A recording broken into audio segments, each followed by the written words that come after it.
You're listening to the Jiu Jitsu Lou podcast, and I'm Lou Temlett. I'm guessing you're having a good day because either you've been on the mats, are considering getting on the mats, or maybe taking your best mate to train. I'm so happy you're here listening or watching this episode. Please don't tap out before the end. When you want to change your life and your outlook, start training jiu-jitsu. I'd like to welcome Colin Howells to my podcast. Good morning, Colin. How are you? Good morning. I'm very well, thank you. Fantastic. Thank you for joining me on this show. We're going to hear lots about your story, but I want to reference the competition that you were at yesterday, Grappling Industries. Tell me how that was. It was great, yeah. I was just there coaching. We had 4 people enter. And we did pretty well. We came around. What did we get? We had 3 golds. Wow. 3 silvers and 1 bronze, I think. Yeah, that's what we had. That's fantastic. I love seeing the energy from competitions.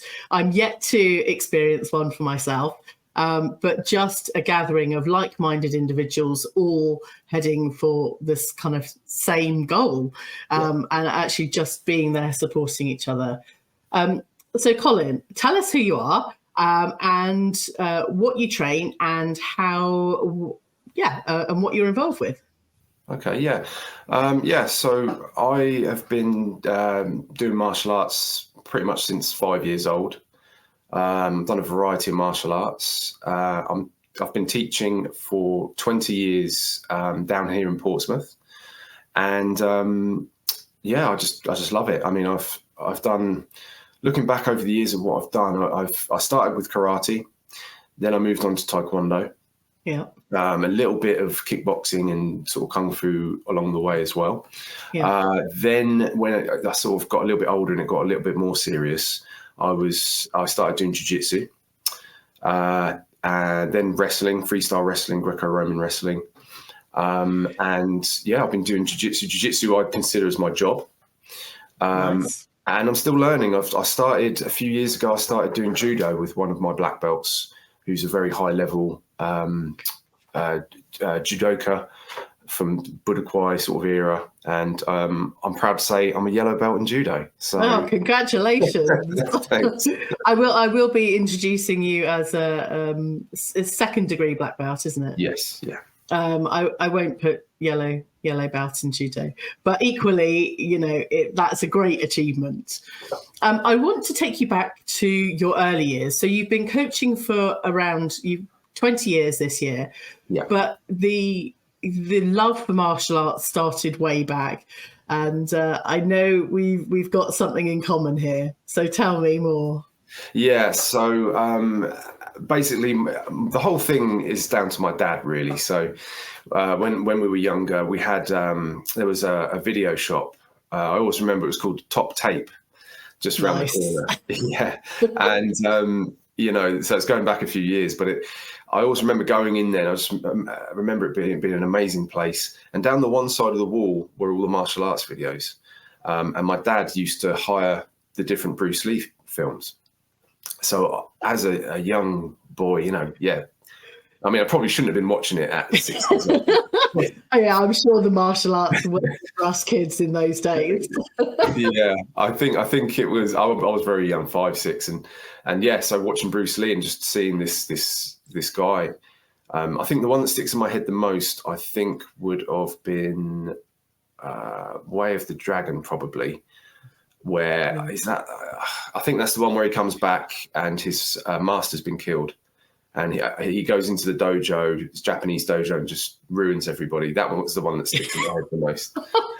Is that because he had so much power to ruin everybody? But anyway. Yeah. I think what it was more his demeanor. He had the ability to be, this destructive. Yeah. But he was very humble, and he was just trying to be, So it was that I kind of admired. Like, he had that power, but he didn't use it, sort of thing. Nice. So basically that's where I started doing karate. Did it for a few years. It was very probably old school karate. So it was a very rigid system. Yeah. And it was literally going up and down the hall, sort of kind of just throwing punches, and it didn't really. I found it a bit boring in the end. So then I moved on to taekwondo. So there was a school just around the corner from me, literally on the corner. Absolutely loved it. I was quite introverted, so it really helped me express myself. Like going back to Bruce Lee again, the expression of the physical body, you know, it allowed me to do that, and I loved it. And I did it for, I did it up until the age of sort of 20 years old, from 14. So I competed a lot, and I got to a good international level as well. Wow. And got my black belt at sort of 18 years old. So yeah. That's fantastic. I think one of the things, being a parent myself, having a hobby for the kids to do that where they can kind of continue is really important, because often, you know, the kids take something up and it's not quite their thing because the parents have kind of put them up for it. But actually, you know, on previous podcast episodes, where the passion and enthusiasm has come from the child, it just becomes a lifelong passion and ambition just to continue learning. And I think that's really important, to kind of encourage the kids to kind of continue along that way, something that is in their heart. And you kind of mentioned being an introvert, and I think some of us, some of my listeners very much are, and actually jiu-jitsu gives us a space to be equal and to train and understand without having to be, you know, the brash, bold, you know, all singing, all dancing individual on the high street or in the workplace or, you know, in the nightclub. Actually, we can just be ourselves. And I think that's the real joy of Brazilian Jiu-Jitsu. Yeah, no, I agree with you totally. And you will see that, you know, if you look at your teammates, got all sorts of different types of people. Yeah. And, you know, if you're in a good environment, it really works. You know, you can have people that are well, not even their personalities, but just the different jobs that people have, you know, their backgrounds, their day-to-day life. And that's one of the real beautiful things about it. And the other thing that I sort of learned kind of around about brown belt time was that, so the academy that I'm from in Brazil, but that I trained at in Brazil, it's a very, very competition-based academy. Novu now they produced a lot of MMA fighters for the UFC. It's essentially a lightweight gym, but they produced a lot. So the kind of hard training, the full-on, full contact training, is one side of jiu-jitsu. But going to my other friend's academy in New York, my coach Vitor Shaolin moved from Brazil to New York, so I've always followed him. I've always trained with him. But I had another friend, and his academy was a little bit different. Eduardo's academy at Lotus, it was seemed a lot more inclusive. It was for people a lot older. And, you know, a lot not really interested as much in the competition. So get to see sort of two sides of what jiu-jitsu can actually offer. It's really good to see. That's fantastic. And you talk about professions and jobs. You know, we are all equal on the mats. But I know that you are now a coach for the Royal Navy. So tell me a bit about the Royal Navy team. Yeah, so the Royal Navy, as most people know, they have a lot of sports within their structure, and they never really had an official Brazilian Jiu-Jitsu team. The Army did and does, and so did the RAF as well. And they've been going a little while, but there was no official team for the Navy, which is crazy because the Navy's huge, you know. Yes. So some of my students, I was approached by Matt and Dusty, two of my guys back in the day. Dusty still down in Portsmouth, still trains with me. They wanted to put this together and have an official team, which I thought was a great idea. So I naturally, they need to have a figurehead. They need to have somebody that can, help as a head coach, be part of the team, and they asked me to do it. So it's a great privilege because, wow, I mean, being in Portsmouth, it's very military heavy anyway, especially Navy. And some of my friends have been Marines, and we teach a lot of Navy down here anyway. So, they've brought me in, and they've been going, I think, 2 years now, and it's bigger than ever. Fantastic. Yeah, it's they're in a capacity now where they're able to get funding, for training trips. We've put on a couple of competitions, one in Plymouth, which did really well. Nice. For everybody. And these camps that we do, we're now going to be doing a couple a year. We have people coming down from Scotland. Any of these teams that are in bases around the UK come down, and we have guest instructors. I'm one of them, but we have guest instructors. And I mean, it's amazing what they've done. They've come a long way. Wow. So all of this in 2 years, and you're organising. So when you said jiu-jitsu was your job, you're not lying. This is your job. Yeah, it is my job. I mean, one of the things that I said to the to the Navy when they came down, and I try and put it out there, is like, I work for you. I'm trying to push it forward for you guys. They've put me in this position. It's really important that I do my job. And they're all open to send me a message if they need help with any techniques or anything, because there's a lot goes on in jiu-jitsu. So I'm just there for them. Yeah. That's amazing. I'm really thrilled and quite heartwarmed to hear, bringing on new teams and encouraging, new sectors whilst it was kind of, in the military, but, having the Royal Navy and you heading up the team is just incredible. So tell me a bit about these seminars and camps, because I've not yet attended any seminars and camps. And whilst the Royal Navy, I'm not in that circle. But tell us a bit more about what's involved and what happens on these seminars for anyone that may not have attended anything. So I think if firstly, if anybody wants any information, they should probably go to the Instagram page. So it's Royal Navy BJJ. Give it a follow, and then they'll get all the information they need from there. Okay. But what we do is we have these camps where it's basically it's a week. So if you're part of the Royal Navy team, wherever you are, you can come and attend these camps. It's usually between Monday and the Friday, because most people go off on leave Friday. It's either a half day or Friday's like a day off kind of thing, because people want to go and see their families. So, but what we do is we have the one we had recently. We had just before Christmas. We had gi and no gi. I brought in one of my students, Mike Pring, who's a very high-level judoka. And what we did is to mix it up a little bit, we added in judo for BJJ. Nice. Because there is an element of, we spend so much time on the ground, you don't always have the time to go through the takedowns, as much as you could. And it's a big part of it because we start standing, so it's really important. But I brought him in, and we had other coaches, the guys from the team taught some good techniques, Matt and Dusty, and we brought in some other people as well, just to give something for whoever was going to be there to take away with them. Yeah.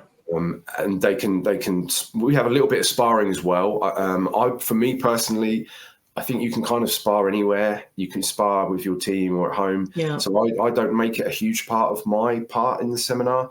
What I do is I like to do specific sparring based on what we've just done.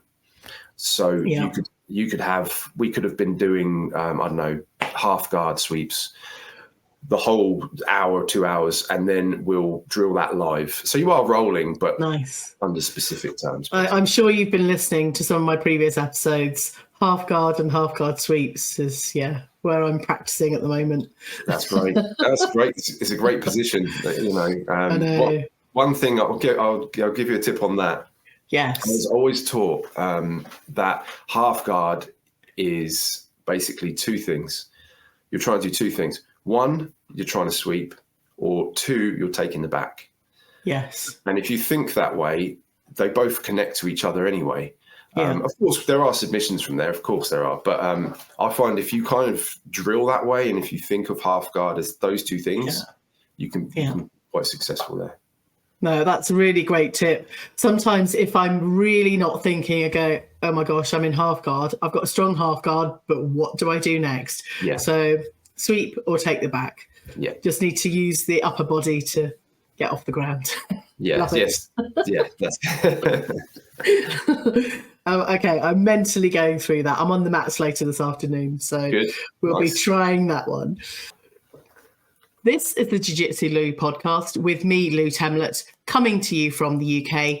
When you're ready to pick up some Jiu Jitsu Lou merch, head over to jiujitsulou.com/shop. And if you're looking for a discount code, sign up to my newsletter. Today, I'm having a conversation with Colin Howells. Colin, thank you so much for your time so far. I want to ask some questions because I'm a white belt. I'd love to know advice for white belts. Okay. Okay. So yeah, it was a little while ago I was a white belt, but I see them every day, and I have them on my mats every day. So I think you've got to kind of looking at the perspective of somebody that's joining a jiu-jitsu gym. I mean, firstly, congratulations, because it's not an easy thing to walk through the door even and get there, so it can be very daunting. It can be, to actually start and begin it. I think once most people start, it's with them forever. It's something you'll never ever forget, and people progress on. Some people don't, but they'll never forget what they did.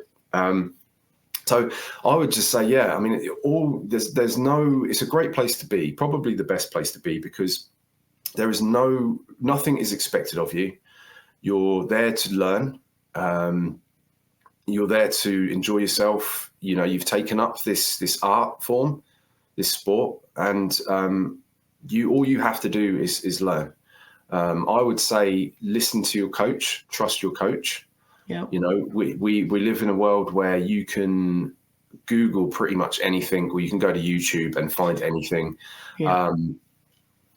It is very tempting to see something on YouTube, go to the gym and try it, and it doesn't work. I agree. It doesn't work. Half of the move drops out of your mind, and then you never pull it off anyway. No, I mean, it's great. It's great because I understand the absolute addiction that white belts have. It's just like, wow, I found my thing. This is my thing. And I get it. But I would say just trust your coach, and, your coach should be able to, if you have issues with certain positions, things you don't understand, your coach should be able to help you with them anyway.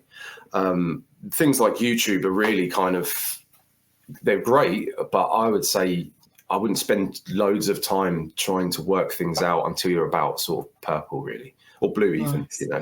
Nice. That's when, because that's how you don't forget. There's only so many things you can actually do in jiu-jitsu. Yeah. Unless you've got an extra limb or another head. Yeah, we've not managed to AI ourselves yet. No. That's it. So there's only so much you can actually do. So,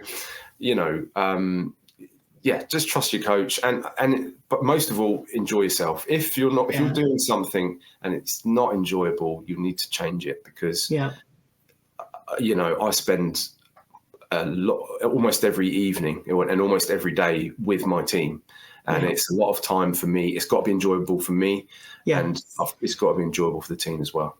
Absolutely. Now, I was thinking that you mentioned about asking your coach questions, but what if you're in a position and you don't know what to ask? How would you kind of reset or understand where to go? So when you're asked to ask questions, and sometimes you haven't got any questions, what can kind of help you to identify some of your areas that you need to work on? Yeah. So when I do private sessions, I like to work around the athlete. Okay, so if you're not too sure what to ask and you don't know what you should ask yourself is what is happening when I'm rolling. Okay, so if I get to a certain position, does this keep happening to me? Do I lose this position? Am I getting somewhere and not knowing what to do from that position? So before you ask the question, ask yourself what's happening when I'm rolling. Where am I going wrong? Yeah. Because you'll find the same things will happen time and time again. So you've got to keep looking at yourself. Yes, I agree. Sorry, I'm smiling and laughing because whenever I roll with blue belts, they're always on an armbar mission. Okay, right. So for me, it's keeping elbows tight and, frame and all the rest of it. So take that as an example then, yeah? Yeah. So let's say you keep getting caught by arm bars, or at least you get put in that position. Yeah. So someone would probably ask me, how do I escape this arm bar? I keep getting caught in it. I would rewind it all the way back. How did you get put in that position? Yeah. So I would say, we need to prevent it. Let's not wait until it happens. Let's prevent that from happening. So I would rewind it all the way back to where did it start from? So let's say you were in someone's guard that they threw up. Okay, so there's probably something wrong with your posture. You're probably putting your arms in the wrong place. Are you trying something in the guard that's maybe you're trying to do a standing guard pass, or you're doing something that's not quite right? So you can answer that, or your coach could answer that by you asking yourself the question, what is going on? Nice. That's really great advice. And I'm now kind of mentally overcoming the armbar issue. I've just got some very good blue belts that I roll with, and I really have to defend the armbar. But when I was training with a brown belt, just that education, defending the legs rather than going for the grips, because that was my natural thing. When you're a white belt, you want to grip onto something to give yourself some stability, but actually there's a defense from the lower half of the body rather than going in for the collar. So that was my transition. But thank you for the armbar rollback. Let's see what's going on, and putting yourself in that vulnerable position to be got into that place in the first place. No, of course, but I would apply that to everything. Take it right back to where it started. Yeah, it could be a escape. It could be you trying to pass the guard. Well, I get stuck in their half. I'm trying to pass, but I get caught in the half guard along the way. Okay, what happened just before that? I would apply that to most things. Nice, fantastic. Thank you for those white belt tips. Now, part of this podcast, as any listeners will remember, is to encourage more women to start training jiu-jitsu. What advice would you have for women wanting to start training or being at the beginning of their careers, specifically women in that place? That's a good question. For me, I really don't feel that there are enough women doing jiu-jitsu. I feel like, especially the ones that we have in our team, they get so much from it. Confidence, and even if they're not much of a sporty type, it's a sport essentially. So like you know what it's like. Some people have a real problem. I know I do. If I go to the gym on my own, just to lift or whatever, it's boring. I can't do it. I'll probably miss a few reps and go home. But you're doing a sport where there's a community that hopefully most of the time should be a supportive one. Absolutely. And you are trying to improve yourself by doing jiu-jitsu, or you should be trying to constantly improve. So I think confidence, it can really help with confidence, and just understanding that you can be strong as well. It is daunting. I think once you get over that, for any beginner, it's daunting. But I think maybe for a woman as well, it's maybe a little bit more, because unless you're in one of these huge academies where they have like 3 ladies classes a week, you're probably going to go on the mat and it's going to be 95% men, probably. Yeah. So yeah, just try and get over that hurdle, get in there, give it a go. And if everything works out, like in terms of you feel comfortable there, and you know the what's really important is kind of the kind of the attitude of the gym. You know, it's friendly, welcoming. If it's like that, it can be really, really rewarding. Absolutely. When you kind of say, you know, my upper body has become stronger, and for me on the mats, you know, I love the logical thinking mindset, and actually it gives me an opportunity to increase my brain power and my mindset with jiu-jitsu. It's not always about, you know, kind of sparring and kind of, you know, fighting or whatever. For me, it's that, you know, thinking logically about what position you're in.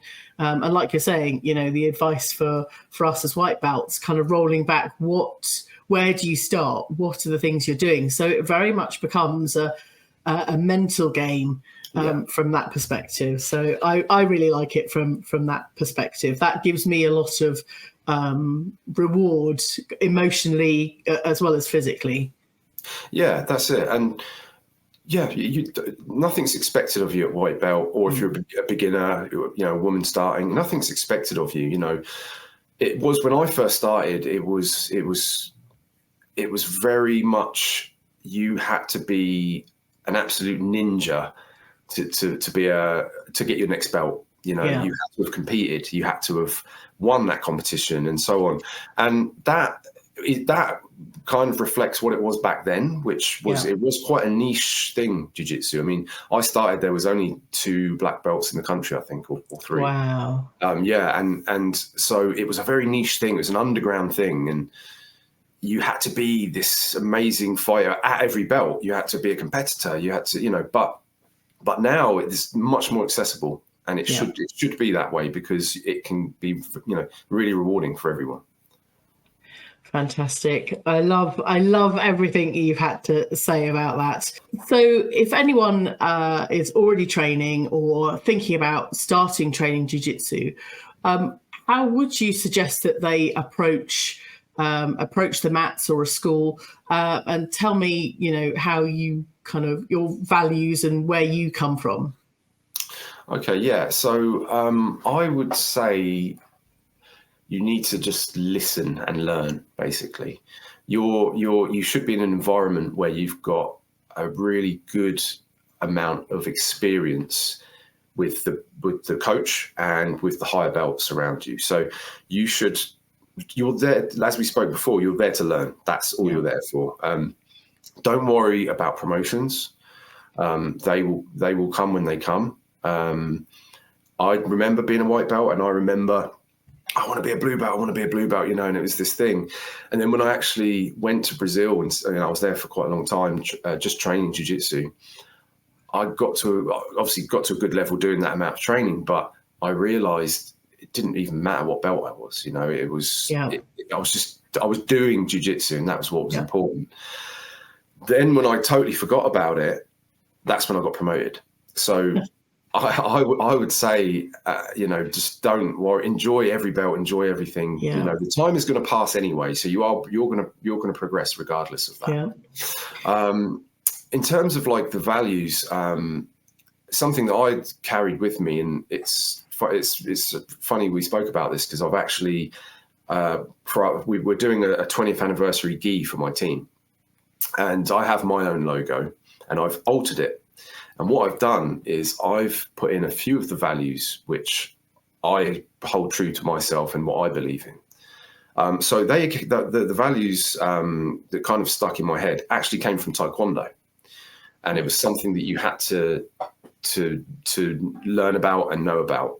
And if I remember rightly, it was courtesy, integrity, perseverance, self-control, and an indomitable spirit.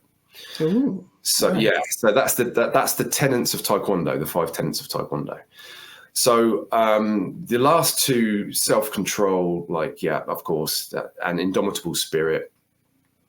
Yeah, that's great, but for me, it's the first three. So the courtesy, integrity, and perseverance. I do consider myself courteous. I think it's important to be that. But so I didn't put that in. I just put in the perseverance, integrity. Yeah. And perseverance. So I've put that around my logo now. And that does describe my journey pretty much.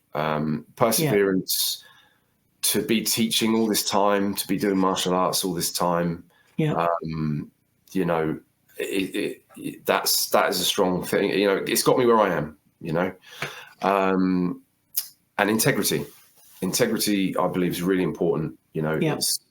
Integrity is what you do when no one's watching, who you are. And I like to think I've kept that over the years, and it's reflected on my team. I've got great people, these are my friends, my brothers and my sisters that I see every night. So yeah, you have to have that. And it's important in martial arts that you have something behind it. Yeah. It just helps that it pushes you that little bit further. You can be a world champion kickboxer and you're just knocking people out in shows, but I think if you've got that extra bit on top of it, it can really help you with your journey. So yeah, those things are quite important. Absolutely. I would say they are ultimately important. For me, they resonate. I absolutely get integrity and I absolutely get perseverance from you. And I just want to say congratulations on 20 years of coaching Brazilian Jiu Jitsu. I think it's incredible. And I know you're going to have an absolutely fantastic year. And we'll be following your socials for your 20th anniversary gi designs. Being a designer, I'll be keeping an eye on that. Okay, good. Colin, thank you so much for your time. I really appreciate it. And hopefully, listeners, you've got some value from this. I know I certainly have. And we'll absolutely be following your stories. And hopefully see you at a competition at some point soon. Fingers crossed. Yeah, I hope so. It might even be Barcelona. You never know. You never know. Colin, thank you. No, you're very welcome. Thank you very much. I hope you enjoyed this episode. Thank you for telling your friends about this show. And to get notified of upcoming guests and special offers, head over to jujitsulu.com. That's it. Thanks again for listening. Catch you on the next episode of the Jiu Jitsu Lu podcast.